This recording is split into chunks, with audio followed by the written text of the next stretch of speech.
So we're going to talk about the heart of money management, and that is, what is the heart of money management?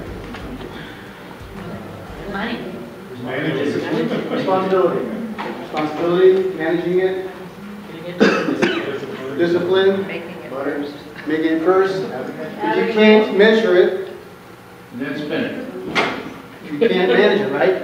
Vision without execution is delusion. Both by Peter Robbins. So you may have a great idea, but if nobody's implementing it, forget about it. It's just a delusion.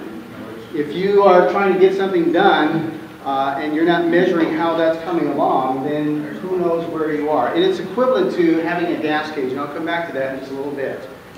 But let me ask you a question. What are the top 10 New Year's resolutions that we're all making these days? Lose weight. Get fit, lose weight, okay. Exercise more. Exercise more. Save money. Save money. Save money. Stop using credit cards. Stop using credit cards. Be nicer. What's that? Be nicer. Be nicer. That's not that bad. Quit smoking. Quit smoking. Yeah. Quit smoking. That's a good one. All right. Well, here they are. Of the 89% of us who make resolutions, only 46 keep them. I was surprised too. I thought, well, that's pretty high. But that's where we're at. But look at the top 10. Have more fun, be nicer, relax and reduce stress, spending more time with family, eat better, exercise more, reduce spending, save for financial emergencies, make more time for yourself, reduce debt, and lose weight. Of the top 10, 4 have to do with money. Okay? Now, one of the things that Michael mentioned is that I'm involved in different things. I'm a psychologist. I'm also a financial advisor. So how does a psychologist turn into a financial advisor? Well, why would he do that? What's that about? And you know, what I liken myself to as a psychologist and marriage and family therapist, I kind of go into burning buildings and pulling bodies out and trying to restore the house and the people and everything else. So it's a very restorative act. As a financial advisor, I go into homes and put up smoke alarms so the fires don't start. We all know that the #1 reason for divorce is what? Money problem. So really, it's been a place that I dealt with for all my life, just from a therapeutic standpoint, and now we've come up with a way to be more proactive in terms of hitting that one area of family life. Let me ask you this. What do you think about this? Smart people are good money managers. No, not always.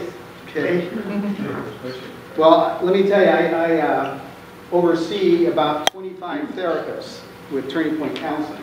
And we work through churches, so we're in about 40 churches, providing professional Christian care on campuses at churches. All my therapists do not know how to manage money. Just ask my controller. He pulls his hair out every month trying to get them reconciled. Oh my gosh. And so yeah, smart people, not necessarily. We tend to make that assumption, but I would challenge that assumption. How about the next one? Rich people are good at money management. They hire, right? They don't do it themselves. They recognize that that's not my deal, but I know that has to happen, so who do they get? Who do they hire? Money management. Controllers typically is the name that we use in business, right? Okay. And smart people who are not good at money management hire controllers, somebody who can. How about the next one? People are more willing to talk about their sex life than their finances. Absolutely. Well, okay, let's go. So we're talking about...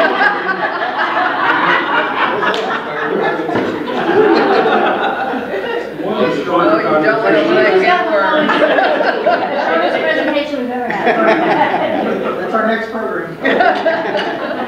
Well, and it's true. I mean, it's like, talking about money is really personal. Let me tell you about my sex life first. I feel more comfortable doing that. But it's true, right? How about the next one? Most households use a budget. No. Budgets are easy to use. Budgets are easy to use. Yes? No? Not easy to stick to. Yes. It's all up to the person using, not easy to stick to. My proposition is they're hard to use. And I'm going to introduce you an alternative that's easy to use. But easy or hard, if you're not doing it, it doesn't matter, does it? Because it's not being done.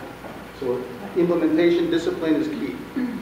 How about this one? Couples usually agree on how to spend money. Oh, heck no. Tight, baby, Mary's tight. You laughed too loud. You laughed way too loud. So you go to that number one. How about the next one? Using a budget makes sense. Absolutely. Absolutely. Of course. And finally, manage your money at work is different than managing your money at home. Yeah. Is it? I think yes. Shouldn't be. It's much easier at work than at home. It's gotta keep It's it. not as It's much emotionally easier driven. at work than it is at home, but work is often more complex, isn't it? Yes. Oh, yeah. But So there's how not is as that? much How is emotion it? tied to it. How is it that work, which is more complex, is easier to manage than home? It's not the emotion. Because you have to agree, right? There's no boss, is there? Who's the boss? Not personal. It's not personal. All right. Unless you own the business. You guys know Vince Lombardi, right? All right. What was one of his favorite sayings, or most famous sayings? This is a football. What's that? This is a football. You saw my notes. Winning is everything, is the only thing. What did he say? He said, Jeff, at the beginning of his training with these seasoned athletes who knew what they were doing, he would stand up and say, gentlemen, this is a football. Why would he do that? Basic, right? But these guys know the basics. Why would he still do that? Why would he do that? Insult them like that? You just started square one. It's easy to forget, isn't it, to do the basics. Because they're so basic, you tend to forget them. You tend to minimize them. You tend to marginalize them. And so they get overlooked. And so, he brings us back to square one. And that's what I want to do as we start this new year. And for you guys, I want you to be thinking about square one, the heart of money management. Now, for a lot of you guys, you're successful, you probably get this down. But there may be people in your life, your kids, relatives, friends, that may not. And they struggle. And so I want to talk about square one, and I'll also introduce to you an alternative to the budget. So this is the budget, right? So now let's not do that. Let's do what we do at Turning Point Stewardship. We call it a cash management plan. Now, Vince Lombardi stood up and says, this is a football, right? Yes? You agree? Yes. I want to say, this is a football. Do you agree? Yes. So what is it? Which one is it? Different game, isn't it? Same name, different game. And so I want to present to you a different kind of football today, a cash management plan. I've used, in starting Turning Point Stewardship, I started with a regular budget, and it was driving me crazy because it wasn't working for me. Because, it's one thing to have a budget for yourself, it's another thing to have a budget for many people.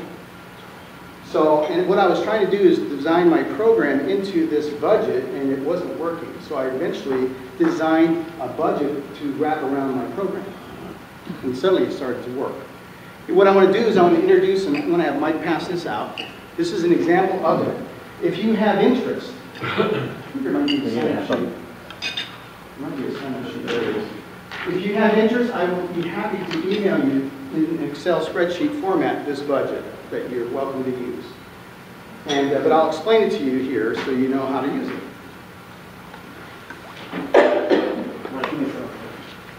So, for a cash management plan, there's 4 elements of a cash management plan. And this is the tool at the heart of your money management. If you're not using this, it's not happening.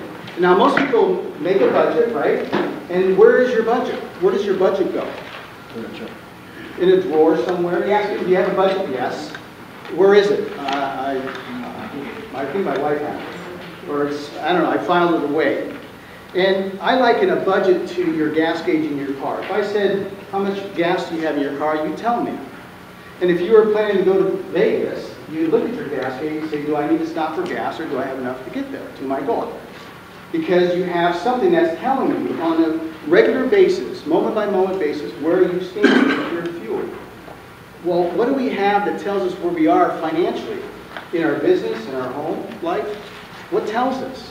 And if you have a budget, if you have a gas gauge that said, well, last week you had this much gas, well, that's great, but how about now? I need to know now where I'm at. And that's the problem with budgets, is that they're good for a little while, then they become obsolete. The moment something changes in your world and change happens, that budget no longer is accurate. So now you're and I have a motorcycle right now that I need to fix the gas gauge on. And how I'm doing it is I know how many miles I have per gallon, I know how many gallons is in the tank, so I do a little math, right? And so this actually happened 2 weeks ago. I called my son up and I said, could you come by and bring some gas? I'm out of gas. I'm on the side of the road, you know, in the wrong side of town. People going, wow, nice bike. I said, really nice bike. But I was out of gas. I mean, you know, I had a pretty good idea. It was working for me, but it didn't work on that particular day, and I was out of gas on the side of the road waiting for help. And a lot of people financially are in the same place. They're on the side of the road looking for help. And there's two ways where you can be not achieving your goal. One is that you're going into a hole. You're not paying, you're spending more than you make. Or the other thing for successful people, what their challenge is that they could be making even more. They could be setting money aside. They can achieve their retirement goals more, but they're not because they don't know where their money's going. It's just getting squandered. And so it's at both ends of the scale, we're missing it because we don't have a gas gauge, a financial gas gauge to tell us. So here's the four things, four elements. First of all, you want to have your income. That's what this section right here, that's his and hers. You put all your income, all your sources of income. And what I have, this is kind of the dashboard here up at the top. So your blue section is going to be your income. This is kind of the summary of your financial world. When I tell people, when I meet with them and we do a financial assessment with them, I say before you leave, you're going to have your entire financial world on 2 pieces of paper. Now that you can manage. That you can get your arms around. When people come in to see me, they're bringing shoe boxes, files, binders. I mean, they're just on my desk. I'm going like, no wonder you can't manage this. How does that work? How do you do that? And then they're saying, well, show me this bill. And it takes them 5 minutes to find it. I mean, it's just amazing chaos. So this is a way to condense all that's happening in your world to 2 pieces of paper. All right, so we have the income section. The next section we have is our monthly bills. And people have told me, well, I pay my bills. I don't need your service, or I don't need help with that. I say, well, great. So you're ready for Christmas. You're ready for your auto insurance, your property tax. You're ready for that. Oh, well, not really. I mean, and then you start to stutter. Because when people say I pay my bills, what they're really saying, I pay my monthly bills. And why do they do that? Because they get bugged every month. It says, come on, pay me, here's the bill. Pay me. They're reminded. But what about all those bills that are every so often that you're not reminded about? Well, that is the area of financial crisis for most people. Okay? And that's this section here. So here's your monthly bills, and here's your every so often bills. And if you look at the sheet I gave you, you'll see that here's what we got to pay, here's when it's due, this is what amount is due, how many months till we get there, and how much do we need to set aside. Now that you don't find in most budgets. It may be an adjunct to the budget. It may be over somewhere else, but it's not integrated into the budget, and that's why they fall apart. And they don't work, they're frustrated. And they don't account for everything. So we just talked about the every so often bills, and then there's your personal spending, okay? And what we do for folks is, you know, if you're a married couple, we have 3 accounts. One is what we call our bill pay account, and this is what I'm saying is you can do this for yourself, okay? You can create a bill pay account where all the bills are set up. All this information here is going to be taken care of. Income goes into the bill pay account, your monthly bills are paid out of that account, and you have subcategories of savings in that account that gets ready to pay the bill in the future. Then you have 2 spend accounts, one for you, one for your spouse. And in that world is where, and there's a little list, there's an extra one of these laying around. Okay. On the second page, there's a little list there of all the things that might go into that account. And so what happens is that here is the stuff that you'll pay at point of service. You might use your ATM card, which we encourage, or a check, or cash. So you're paying for your gasoline, your food, your barber, your pet food, your gardener, all things that are point of service. And so what happens is that your financial world is capped. And the way money gets from your bill pay account into this is there's a transfer. Each month, boom, it just transfers into your account. Now you have that much money to spend. Whereas most of us just have an endless supply via credit cards to do whatever we want, whenever we want, however we want. And then we get the bills and we go, oh my gosh, what's going on? And that's where it falls apart. And so I tell people your income is typically capped, and if your income is capped, then you need to cap your expenses. Now, this stuff here is pretty much the same stuff all the time. And now you have variable bills, like your utility bills that vary, so you give a little cushion for that. For the most part, this is what happens every month. For the most part, this is what happens every year. This is the place where everybody gets out of control. And this is where we set it aside, separate it, and then everybody has their own world to work out of. The wonderful thing about this is that this also eliminates the power control that happens with couples. Because this is the boss in my family, not my wife, not me. This is what drives our finances, not either one of us. We agree with this, we set this up, and then we let it run. Of course. When you counsel people, is there a fair amount of contentiousness when you're dealing with the year's line? The typical thing that happens, I wouldn't say typical, but sometimes what happens is that one is more reluctant than the other. Because by coming here, you're putting all your cards on the table, and the gig's up. And oftentimes, whoever manages the money's got a little bit of extra, for service fees, or however you want to, label that. I keep getting packages from Amazon. I get, and so there's that little bit of contention, but there's really a relief because, and I tell the person who's typically kind of cheating his spouse, I say, ultimately you're cheating yourself. I mean, you're ripping yourself off in the future. So this puts it all on the table. We all know what's going on, and now we make an adult decision that says this is how it's going to run every month, and you can watch it play out every month. And it really eliminates a lot of that. And we have a little place on our website about financial infidelity, okay, which happens a lot more than we realize. And it's subtle, it's not a big deal. And here's the other thing, if you make a lot of money, there's a saying that's, a lot of cash covers a lot of sin. Yes. And so we kind of say, well, we got plenty. But the problem is you're stealing from yourself because you can have a better retirement. You can achieve your goals sooner. But because of the sin involved, there's got to be the cover-up with the cash, and we'll just cover it. And so, there's, for the folks who make plenty of money, there's a different problem for them. Okay? So, question, where does giving fall? Giving is part of what we do for folks. It's the first item at the top, and that little yellow box gives you the percentage of what you're tithing or giving. You mean monthly bill payment? Monthly. It's in the monthly. So how do you do that when she has places she wants to give, but you have places? We have multiple places in here that says, give me your bills, who you're paying, we're going to pay, or you guys you designate where it goes, and you put that in that category, and you find how much you're giving. Folks still have to agree. Yeah. Her giving. Yeah. But not only that, but it also has to fit into the budget. Now, one of the things we also have is what we call a gift plan. Because all through the year, you're going to have Christmas, which is kind of like a special category because there's so much. And then you're going to have all the different gifts, birthdays and holidays and Easter and 4th of July. And 4th of July can be $200. Easy food, little fireworks, $200. Where's that coming from? Did you plan for it? No, so we'll just kind of get it from somewhere. So we have this whole gift planner, so we know exactly. Now, I had a couple in front of me, and we got to this part about gift planning, and she wants to give everybody $50 gifts. And he's rolling his eyes over it, right? She doesn't see him rolling his eyes. I see him rolling his eyes. And I go to places where financial advisors don't want to go, which is right here. I go where therapists don't want to go, which is right here, right? Where the money, because they don't know all the stuff about the money. And so here I am with this. I said, hey, let's put $50 in there. Let's put it in there. And after we put it in there, the budget tells us that, well, you need about $5,000 for Christmas.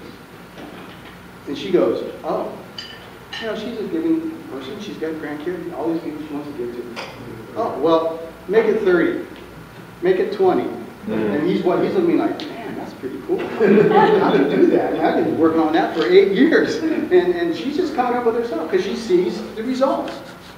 She sees it play out. Well, I guess I said, you can do 50, but then you can't do this, or you can't do this, and you can't do that.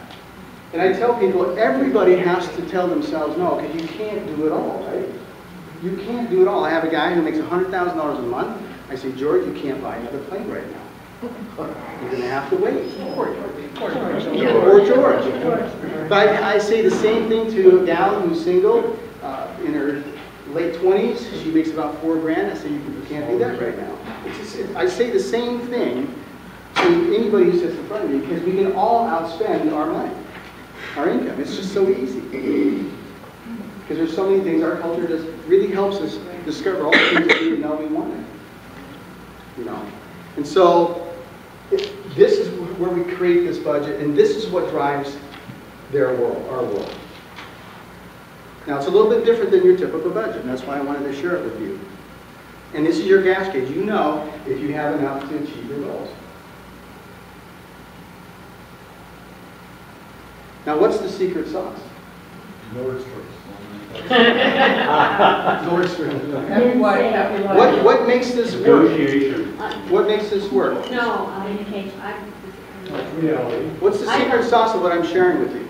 Well, for me, the only thing that would work is if each of you had your own special account. Yeah, okay, that you have your special account. What else could be the secret sauce? Oh, What's that? Reality? Reality? Yeah. Well, this provides reality, doesn't it? Sure does. What's that? Reality, discipline. Discipline, okay. The future. First, you got to implement, right? Then you got to be consistent. Then you have to be disciplined. Just do it. Right? Just do it. And that's where a lot of people fall down. We don't have to convince them that they want to tithe or give or do what I'm talking about. They agree. But it's doing it and doing it consistently every month. And a lot of couples do the hot potato. Here, you do it for a while. I'm tired of doing this. Here, you do it for a while. I'm tired of doing this. Now, employers, people who own their own companies, what do? They don't just do it. They hire somebody to just do it. Right? Well, if you're in a home, who are you going to hire? A CPA or a bookkeeper? Well, they charge quite a bit of money, and who's got $500 to $1,000 to do it every month? We just don't do that. So we don't. So we do the hot potato back and forth, and we try to just do it. And there's a saying that says, if you're faithful in little, you'll be given more. And you hear a lot of complaining about, we don't have enough, we don't have enough, we don't have enough. Well, how faithful have you been with what you have? And if you don't know where it's going, you don't have a financial gas gauge to tell you, well, why would you get more? And if you did, it's lucky. You got lucky. You stepped in it somehow. So don't get stranded on the side of the road waiting for a tow truck, like I did. And a lot of people are either having to get picked up because they're not managing their money well, or they're not achieving the goals that they had set for themselves, and they're seeing them slip away. At work, you have a company controller. Who's your family controller? How are you, or how are they doing? And that's the difference. That's what we do as Turning Point Stewardship, and we encourage people to do this. And there's a lot of great education situations out there. Dave Ramsey's one of them, and his big slogan is "Just do it, just do it." Well, I can't go to the gym for you and work out. Wouldn't that be nice though if I could go to the gym and you get in shape? If I go on a diet and you lose the weight, would that be cool? That'd be awesome. But I can manage your money for you. It's one of the most important things in our world, which is like, wow, how about that? Now, this is new for families, but it's been around for the wealthy for 200 years. This is not new. This is a no-brainer. I had a gal come in. First of all, I had a financial advisor come in. He's on our program, okay? And it's like, well, why are you doing it? Because, well, I didn't even know this was a possibility, and it just makes a lot of sense for someone to do something that I don't need to be doing it because I got other stuff to do. He saw it as a step up. And then I had a gal come in. She was in her 30s, and she's making about $4,500 a month, and she was so upset. She was crying. I feel like a failure. I can't manage my money. I said, this is interesting because I just talked to a guy yesterday who sees this as a success, as a step up. I said, you're only a failure if you know you need to do it and it's not happening. And if you realize that it's not happening, and good stewardship means that you don't do it. It means that you make sure it gets done. And that's where she was stepping out and finally saying, okay, I can't do it. It's just not going to happen, so let's have you do it. And that was a step up for her. And she felt better, because it's true. So if you're not measuring it, you're not managing it.